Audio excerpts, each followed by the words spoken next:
It was 1916. A few years into the war, I was in the army. Gwyn's Shorts. All Welsh Division. Episode 3. The Tiny, Tiny, Tiny, Tiny Scientist. Part 1. Please come back to me. At first, Astra and Gwyn had planned to go to the blind spot alone, but Alan had objected that it might look suspicious if she suddenly turned out to be alone. He offered to come along because, of course, he also wanted to be there for Gwyn. As they reached the spot, a recess in one of the prison's corridor, Astra told Alan to keep watch, but before they left him, he kissed Gwyn and whispered, "In the river I see you, for you'll always be you." "And I will always be me," Gwyn replied. They exchanged a smile, and the poet took his position to make sure that Astra wouldn't be interrupted. As he heard her cast the spell, he couldn't refrain from praying, "Please, come back to me."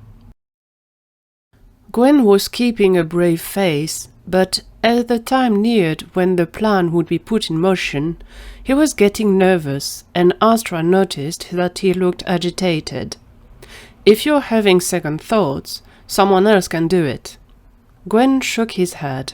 No, I want to do this." As Astra started chanting, the scientist closed his eyes. "You can open your eyes now, Gwyn." The scientist carefully opened one eye, then the other. "Oh," was all he could say. Astra was kneeling in front of him, smiling. She had the size of a giant. In fact, everything looked gigantic. Astra placed her hand next to Gwyn, palm up to allow him to climb on it. Then she cautiously brought her hand to the front pocket of her jumpsuit. "You'll be safe in there," she promised. As Gwyn fell into the pocket, Astra started laughing.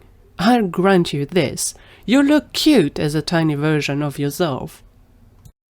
As she started walking to rejoin Alan, Gwyn had to admit that being tiny wasn't so bad.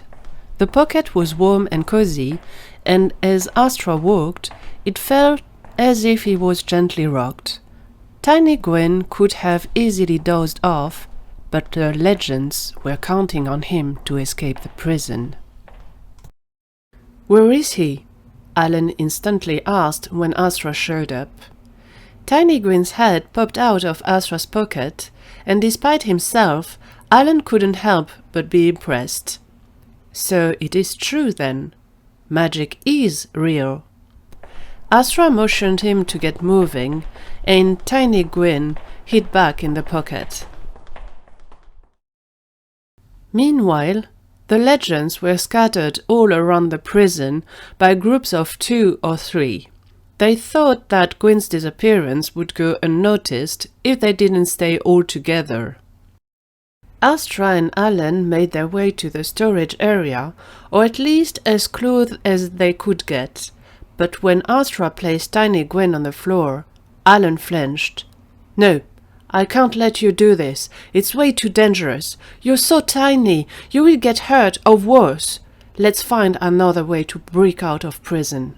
He kneeled down, ready to pick up Gwyn, but the tiny scientist suddenly started running towards the storage area. "Gwyn, come back here!" Alan shouted. "Seems like even when he's tiny, your boyfriend is quite the stubborn one," Astra smirked. "What are we going to do now?" "Now? We wait for Gwyn to return with the key, of course.